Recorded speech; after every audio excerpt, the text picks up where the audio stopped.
Alors là, je vais prendre 2 minutes pour adresser un mot à toutes les personnes qui souffrent de ghosting, de silence et d'apathie de la part de leur autre. Le ghosting, le silence, l'apathie, c'est lorsque votre autre ne tolère pas du tout votre souffrance et qu'il vous ignore, qu'il arrête de communiquer, qu'il arrête de vous expliquer les choses et qu'il ne prend pas en charge votre souffrance, d'accord? Indépendamment de votre contexte, que vous avez été ensemble ou pas, que vous soyez en liaison ou pas, peu importe le contexte, je vais vous expliquer une chose qui est très simple. Lorsqu'une personne a tendance à introvertir ses émotions, à les gérer à l'intérieur d'elle et à ne pas ressentir le besoin de les exprimer, elle aura tendance à avoir besoin, par là même, de maintenir un cadre de sécurité intérieure et de contrôle intérieur. J'insiste là-dessus parce que vous avez tendance à prendre les comportements de votre autre pour vous ou contre vous ou en fonction de vous. Alors que la difficulté que vous avez, c'est que justement, vous avez un individu en face de vous qui fait les choses pour lui, contre lui et en fonction de lui seul. Ce n'est pas parce que vous avez tendance à adopter votre comportement, vos réactions et vos attitudes autour de votre autre, justement pour générer de la réceptivité, de la communication et de la connexion, que lui fera la même chose. Donc ça, c'est en lien avec ce qu'on appelle votre territoire de représentation et de comportement. On a tendance à penser que si l'autre n'a pas d'objectif de construction stable qui vous induise, il n'a forcément pas d'objectif. Ça, c'est faux. Chaque personne a ses propres objectifs de relation. Dites-vous bien que lorsque vous avez un homme ou une femme en face de vous qui n'a pas de comportement sérieux, ce n'est pas forcément le reflet d'un manque d'objectifs. Ils ont souvent soit des objectifs de très court terme, des objectifs instantanés, donc plutôt de réponse à des besoins. Par exemple, besoin de vous voir, besoin de vous parler, sans que cela n'induise d'objectifs sur du moyen ou court. Ou alors, ils ont tout simplement des objectifs contradictoires. Par exemple, ces personnes vous veulent, mais elles n'arrivent pas à vous projeter dans leur vie. Par exemple. Donc ça, ce sont des ensembles de comportements qui peuvent expliquer des incohérences. Lorsque vous avez une personne qui arrête de communiquer, qui arrête de prendre en charge ce que vous ressentez, lorsque vous avez une personne qui vous ignore, c'est comme si cette personne, en quelque sorte, elle rejetait votre réalité et la charge mentale, morale et émotionnelle que vous portez.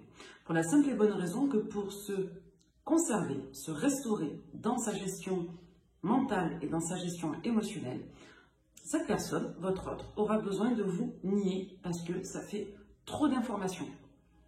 On n'est pas là pour cautionner cette attitude, on est là pour l'expliquer et la comprendre. Lorsqu'une personne vous ignore et n'arrive pas à communiquer de manière saine et équitable avec vous, c'est qu'elle a tout simplement en face d'elle des difficultés d'autorégulation des émotions et d'autogestion des émotions.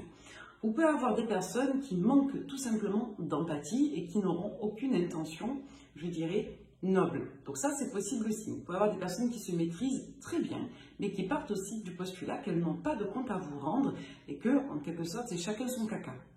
Donc ça, c'est une réalité aussi, ça arrive. Mais souvent, lorsque vous avez des partis pris affectifs et émotionnels avec une personne et que cette personne vous ignore, c'est parce qu'elle n'a pas les ressources émotionnelles et, je dirais, l'intelligence émotionnelle suffisante de traiter à la fois sa réalité intérieure et la réalité extérieure que vous lui renvoyez. Donc, ce n'est pas une consolation, je le sais, mais ça va vous permettre de vous dégager de la blessure. Quand vous vous mettez en tête qu'une personne n'a pas les ressources pour vous gérer, plutôt que de vous mettre en tête qu'une personne ne vous respecte pas assez pour vous gérer, vous vivez la situation autrement. D'accord? Donc dites-vous bien que si vous ressentez le besoin de partager vos émotions, de les exprimer et que ça ressort comme étant naturel, ce n'est pas forcément le cas de votre autre et ce n'est pas forcément le cas de tout le monde.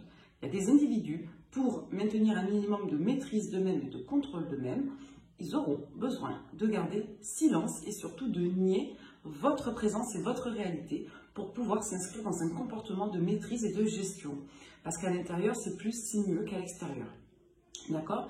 J'espère que ce petit mot vous aura aidé. C'est super important parce que il y a tellement de détresse associée au manque de communication que j'avais envie de prendre 2 minutes pour vous dire ça. Voilà. Prenez soin de vous et n'oubliez pas que chacun est responsable de soi. Si vous estimez que parce que vous aimez quelqu'un, cette personne vous doit des comptes, techniquement, moralement, vous avez raison. Quand on est à deux, on doit gérer les choses à deux, même si on n'est pas en couple.